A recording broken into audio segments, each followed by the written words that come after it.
ಲೋಕ ಕದನದಲ್ಲಿ ಕಮಲ ಪಡೆಗೆ ಶ್ರೀರಾಮನೇ ಅಸ್ತ್ರ. ಮರ್ಯಾದಾ ಪುರುಷೋತ್ತಮನ ಹೆಸರಿನಲ್ಲಿ ಮತ ಬೇಟೆ ನಡೆಸುವುದಕ್ಕೆ ಮುಂದಾಗಿದೆ ಬಿಜೆಪಿ ಪಾಳ್ಯ.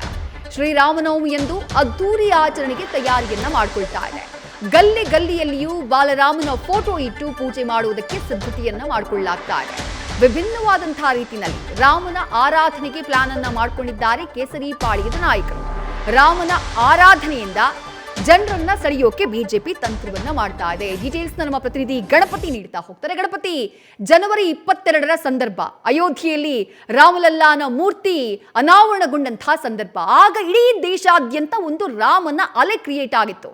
ಆ ಸಂದರ್ಭದಲ್ಲಿ ರಾಜಕೀಯ ವಿಶ್ಲೇಷಕರೇ ಹೇಳ್ತಾ ಇದ್ರು, ಈಗೇನಾದ್ರೂ ಚುನಾವಣೆ ನಡೆದ್ರೆ NDA ಮೈತ್ರಿಕೂಟ ಬಹಳ ದೊಡ್ಡ ಬಹುಮತವನ್ನ ಗೆದ್ದು ಬಿಡುತ್ತೆ ಅಂತ ಹೇಳಿ.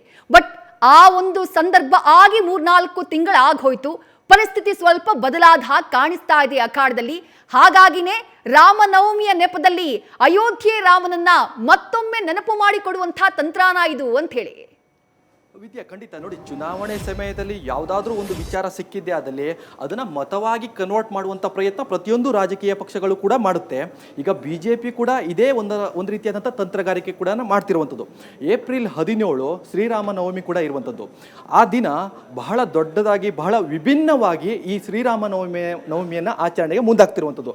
ನಾವು ಈಗ ಒಂದಷ್ಟು ಅಯೋಧ್ಯೆಯಲ್ಲಿರುವಂತಹ ರಾಮಲಲ್ಲನ ಮೂರ್ತಿ ಇರ್ಬೋದು, ಅದೆಲ್ಲ ಒಂದು ಕಡೆ ರಾಜ್ಯದ ಜನರ ಮನಸ್ಸಲ್ಲಿ ಇದೆಯಾ ಅನ್ನೋದು ಕೂಡ ಒಂದಷ್ಟು ಪ್ರಶ್ನೆ ಮೂಡಬೇಕಾಗತ್ತೆ. ಆ ರೀತಿಯಾದಂಥ ಅಲೆ ಇನ್ನೂವರೆಗೂ ಕೂಡ BJPಗೆ ಸಿಗುತ್ತಾ ಅನ್ನೋದು ಕೂಡ ಪ್ರಶ್ನೆ ಮಾಡಬೇಕಾಗುತ್ತೆ. ಈ ನಿಟ್ಟಿನಲ್ಲಿ ಈಗಾಗಲೇ BJPಯವರು ಏಪ್ರಿಲ್ 17ರಂದು ಪ್ರತಿಯೊಂದು ಗಲ್ಲಿಯಲ್ಲೂ ಕೂಡ ವಿಭಿನ್ನವಾಗಿ ರಾಮನವಮಿ ಆಚರಣೆಗೆ ಮುಂದಾಗ್ತಿರುವಂಥದ್ದು. ನೋಡಿ, ಪ್ರತಿ ವರ್ಷದಲ್ಲೂ ಕೂಡ ರಾಮನವಮಿ ಆಚರಣೆಗೆ ರಾಮನ ಫೋಟೋ ಮೂಲಕ ಒಂದಷ್ಟು ಪೂಜೆ ಪುನಸ್ಕಾರ ಕೂಡ ಮಾಡ್ತಾ ಇತ್ತು. ಆದರೆ ಈ ಬಾರಿ ಬಾಲರಾಮನ ಫೋಟೋವನ್ನು ಇಟ್ಟು ಒಂದಷ್ಟು ವಿಭಿನ್ನವಾಗಿ ಪೂಜಾ ಕೈಂಕರ್ಯಗಳು ಕೂಡ ನಡೆಯುತ್ತೆ. ಜೊತೆಗೆ ಪಾನಕ ವಿತರಣೆ ಇವೆಲ್ಲ ಸಾಮಾನ್ಯವಾಗಿ ನಡೆಯುವಂಥದ್ದು. ಆದರೆ ಈ ಬಾರಿ ಬಾಲರಾಮನ ಫೋಟೋವನ್ನು ಇಟ್ಟು ಪ್ರತಿಯೊಂದು ಗಲ್ಲೆಯಲ್ಲೂ ಕೂಡ ಪೂಜೆ ಮಾಡುವಂತಹ ಒಂದಷ್ಟು ಪ್ರಯತ್ನಕ್ಕೆ ಈಗಾಗಲೇ ರಾಜ್ಯ BJP ಘಟಕ ಒಂದಷ್ಟು ಹಿಂದೂ ಸಂಘಟನೆಗಳಿಗೆ ಈಗಾಗಲೇ ಸೂಚನೆಯನ್ನು ಕೊಟ್ಟಿರುವಂಥದ್ದು. ಈ ಮೂಲಕ ಜನಮಾನಸದಲ್ಲಿ ರಾಮನ ಒಂದಷ್ಟು ನೆನಪುಗಳನ್ನ ಇಡಬೇಕು.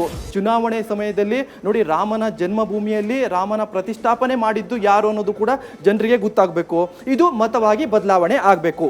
ಈ ನಿಟ್ಟಿನಲ್ಲಿ ರಾಜ್ಯ BJP ಜೊತೆಗೆ BJP ಹೈಕಮಾಂಡ್ ನಾಯಕರ ಒಂದಷ್ಟು ತಂತ್ರಗಾರಿಕೆ ಇದೆಯಲ್ಲ, ಶ್ರೀರಾಮನ ಹೆಸರಲ್ಲಿ ಕೂಡ ಒಂದಷ್ಟು ವೋಟ್ಗಳನ್ನು ಪರಿವರ್ತನೆ ಮಾಡಲಿಕ್ಕೆ ಪ್ರಯತ್ನವನ್ನ ಮಾಡ್ತಿರುವಂತದ್ದು. ವಿದ್ಯಾ, ಥ್ಯಾಂಕ್ ಯು ಗಣಪತಿ ತಮ್ಮೆಲ್ಲ ಡೀಟೇಲ್ಸ್ಗೆ.